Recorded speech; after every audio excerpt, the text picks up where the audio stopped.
घुसपैठियों को भी सस्ते दर पर गैस का सिलेंडर, बहुत बड़ा दिल है कांग्रेस का, ये तो मानना पड़ेगा।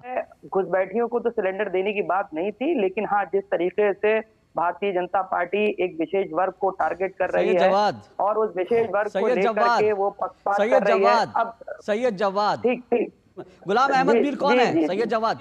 आप राजनीतिक विश्लेषक हैं, इसका मतलब समझते होंगे कि कोई अगर प्रभारी है तो कितना, मतलब आप चरण चुंबक बनिए, चरण चाटिए, इतना भी मत चाटिए कि जो नेता कह दिया उसके बाद भी उसको चाटे जाएंगे। इतना तो कलेजा रखिए ना कि चाटिए, चरण चाटिए, जिसके चरण चाटने खुलकर चाटिए, लेकिन इतना कलेजा रखिए कि अगर कोई घुसपैठियों को लेकर बयान दे तो कहिए बयान गलत है, घुसपैठियों को धक्के मार के निकालना चाहिए, ये बयान वापस लेना। इंटरप्रिटेशन क्या मतलब होता है? घुसपैठियों को भी 450 रुपए, ये उनका बयान है। इंटरप्रिटेशन क्या हो सकता है इसका, मुझे भी समझाइए, कौन सी भाषा में इंटरप्रिटेशन समझाए? क्यों उनको हिंदू मुसलमानों के साथ घुसपैठियों को जोड़ना पड़ा? और ये जो घुसपैठियों को जोड़ा, इसका एकमात्र कारण है ये घुसपैठिए वोट बैंक हैं। Hello friends, young debate show YouTube channel में आपका स्वागत है। आज की डिबेट बहुत ही मज़ेदार होने वाली है। आज की डिबेट में हम देखेंगे कि एंकर अशोक श्रीवास्तव ने कांग्रेसी सैयद जवाद से जब प्रश्न किया कि कांग्रेस कैसे घुसपैठियों को फ्री में गैस के सिलेंडर दे सकती है, इसका जवाब दीजिए एवं बताइए कि क्या बांग्लादेशी घुसपैठियों को झारखंड में फ्री में सिलेंडर का वादा कांग्रेस कर रही है। तो सैयद जवाब बातों को इधर से उधर घुमाने लगे एवं इसे बीजेपी का प्रोपेगेंडा बताने लगे। तभी एंकर अशोक श्रीवास्तव को गुस्सा आया एवं सैयद जवाद को अच्छे से मजाक चखाया, जिससे उनकी बोलती ही बंद हो गई। तो डिबेट का पूरा मजा लेने के लिए वीडियो को अंत तक जरूर देखें। धन्यवाद। घुसपैठियों को भी सस्ते दर पर गैस का सिलेंडर, बहुत बड़ा दिल है कांग्रेस का, ये तो मानना पड़ेगा कि आओ घुसपैठी, आओ बढ़ो, भारत में बसो, वोट बैंक बनो और उसके बाद सस्ते सिलेंडर लो। ये कौन सी राजनीति का नया चैप्टर खोला है? देखिए क्या है, राजनीति के अंदर कई बार शब्दों को पकड़ करके और उसको रबड़ की तरह खींच करके खबर बनाना, ये आजकल एक अपना जो है नए तरीके का ट्रेंड चल चुका है। और उसके लिए भारतीय जनता पार्टी को सहयोग करते हैं कई दफा उनके जो चरण चुंबक लोग होते हैं, जो उनकी भाषा में आकर के सरकार के तरीके से एक बात को जिस तरीके से प्रेजेंट करते हैं, बड़ा दुर्भाग्यपूर्ण है। फिर भी बहरहाल क्या बोला तूने? इसके देखिए क्या है, घुसपैठियों को तो सिलेंडर देने की बात नहीं थी, लेकिन हाँ, जिस तरीके से भारतीय जनता पार्टी एक विशेष वर्ग को टारगेट कर रही है और उस विशेष वर्ग को लेकर के वो पक्षपात कर रही है। अब सैयद जवाद, ठीक, आपने बयान सुना नहीं क्या? आज कान की मशीन नहीं है। हाँ, वो भारतीय जनता पार्टी अपनी सुविधा से सुनेंगे सब कुछ, अपनी सुविधा से सुनेंगे, जो चाहेंगे सुनेंगे, जो चाहेंगे वो कान से निकाल देंगे।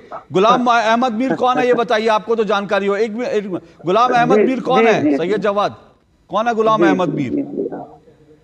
गुलाम अहमद मीर साहब जो है कांग्रेस पार्टी के एक बड़े नेता हैं, जम्मू कश्मीर से आते हैं। उन्होंने एक बयान दिया और उस बयान झारखंड के प्रभारी हैं, ठीक है, झारखंड के प्रभारी हैं। अभी मजा आएगा ना भिड़ो। आप राजनीतिक विश्लेषक हैं, सुनिए, आप राजनीतिक विश्लेषक हैं, इसका मतलब समझते होंगे कि कोई अगर प्रभारी है तो कितना, मतलब आप चरण चुंबक बनिए, चरण चाटिए, इतना भी मत चाटिए कि जो नेता कह दिया उसके बाद भी उसको चाटे जाएंगे। इतना तो कलेजा रखिए ना कि चाटिए, चरण चाटिए, जिसके चरण चाटने खुलकर चाटिए, लेकिन इतना कलेजा रखिए कि अगर कोई घुसपैठियों को लेकर बयान दे तो कहिए बयान गलत है, भारी मिस्टेक हो गया सर। घुसपैठियों को धक्के मार के निकालना चाहिए, यह बयान वापस लेना चाहिए। और यह भी बता दूं, सुबह से लेकर शाम तक हो गई है, कांग्रेस की ओर से इसका खंडन नहीं आया कि चमड़े की जबान है फिसल गई थी, किसी ने नहीं कहा। इसीलिए जो है, इतने चरण चुंबक मत बनिए कि जो बयान है उसको कहिए हाँ आप डिफेंड करें। कांग्रेस डिफेंड नहीं कर रही, आप कांग्रेस से बड़े चरण चुंबक बन गए। कांग्रेस डिफेंड नहीं कर रही कि हमने गलती से कह दिया था, आप यहां आके कह रहे गलती से कह दिया था। गजब बेइज्जती है। बोलिए।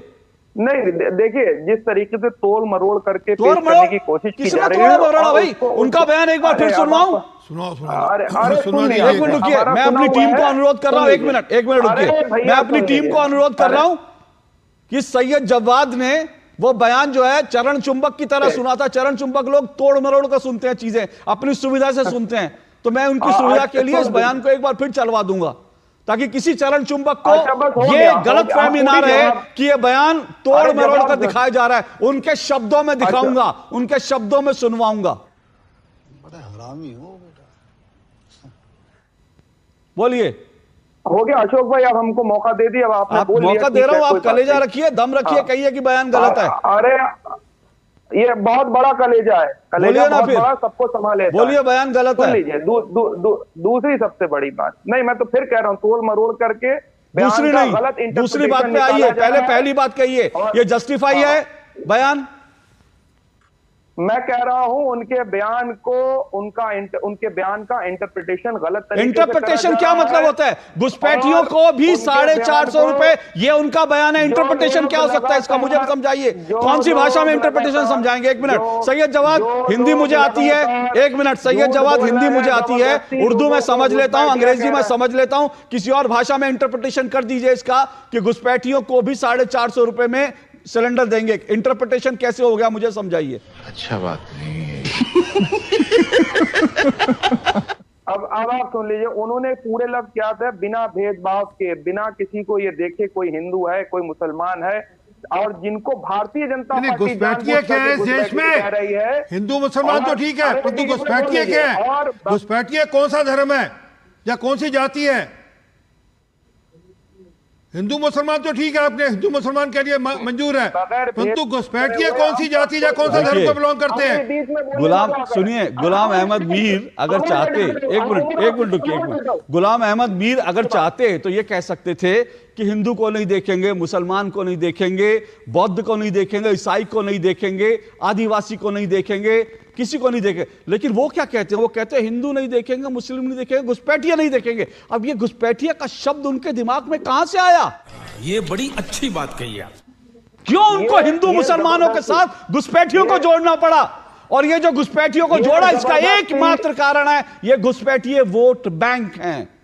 इसका इंटरप्रिटेशन कोई, दुनिया का कोई ये माइका लाल गलत मुझे इसका तरीके इंटरप्रिटेशन बताया और क्या हो सकता अरे है? भाई अशोक भाई, सुनना है, मुझे बुलाया अगर आपने सुनने के लिए। अरे सर, आपको सुनना चाहता हूं, एक मिनट सैयद जवाद, आपको सुनना चाहता हूं।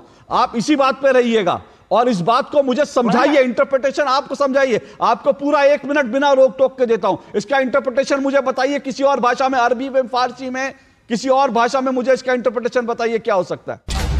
बोलने दे, तकलीफ हुआ है बेचारे को। बोल बोल। मैं और बता दे, आपने मैनिफेस्टो से देखा होगा कांग्रेस पार्टी का झारखंड के अंदर, देखा है ना?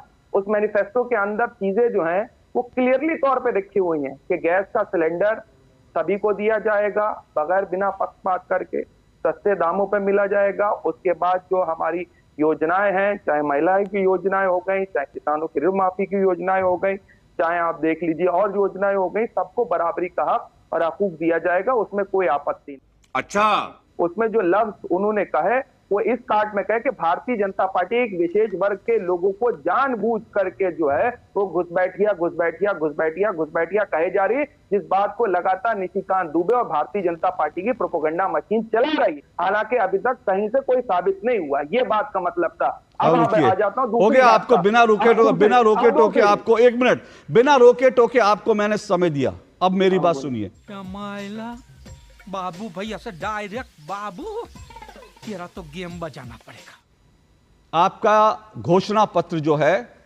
उसमें क्या लिखा है क्या नहीं लिखा आपने पढ़ा होगा, मैंने भी पढ़ा। घोषणा पत्र में आप घुसपैठिए लिख नहीं सकते, क्योंकि अगर घोषणा पत्र में घुसपैठिए लिख देंगे ना तो चुनाव आयोग के अंदर वो जाएगा और आपकी पार्टी का जो पूरा का पूरा है ना स्ट्रक्चर, उसके ऊपर खतरा आ जाएगा। पार्टी की जो है मान्यता पे खतरा आ जाएगा अगर आपने ये लिख दिया। रुको जरा, सबर तो ये सब चीजें लिखी नहीं जाती घोषणा पत्र में, ये सब चीजें कही जाती हैं, घोषणाएं की जाती हैं, पब्लिक में की जाती हैं। और मालूम है क्यों की जाती है, ये भी समझिए। क्योंकि ये देखिए, ये मेरे हाथ में फतवा है और इस फतवे में साफ तौर पर, यह फतवा जो है जमीयत उलेमा जिला लोहरदगा का पैगाम है, इस फतवे में साफ तौर पर यह लिखा हुआ है कि जो लोग घुसपैठियों के नाम पर डरा धमका रहे हैं उनको वोट नहीं करना है। घुसपैठियों के नाम पर डराने धमकाने वालों को, तो एक तरफ यह फतवा कहता है कि घुसपैठियों के नाम पर डराओ धमकाओ नहीं, तो घुसपैठियों के वोट चाहिए, तो फिर क्या करना है? तो उनको घुसपैठियों के नाम पर डराना धमकाना नहीं है, उनके नाम पर सिलेंडर देना है। सिलेंडर 450 रुपए का, इसलिए आज ये ऐलान किया गया। इसलिए मैं कह रहा हूं कि डेमोग्राफी को खतरा है, और डेमोग्राफी नहीं होगी, डेमोग्राफी बदलेगी तो डेमोक्रेसी नहीं रहेगी। ये बांग्लादेश से सबक लेने की जरूरत है। खत्म। Bye bye, tata, good bye.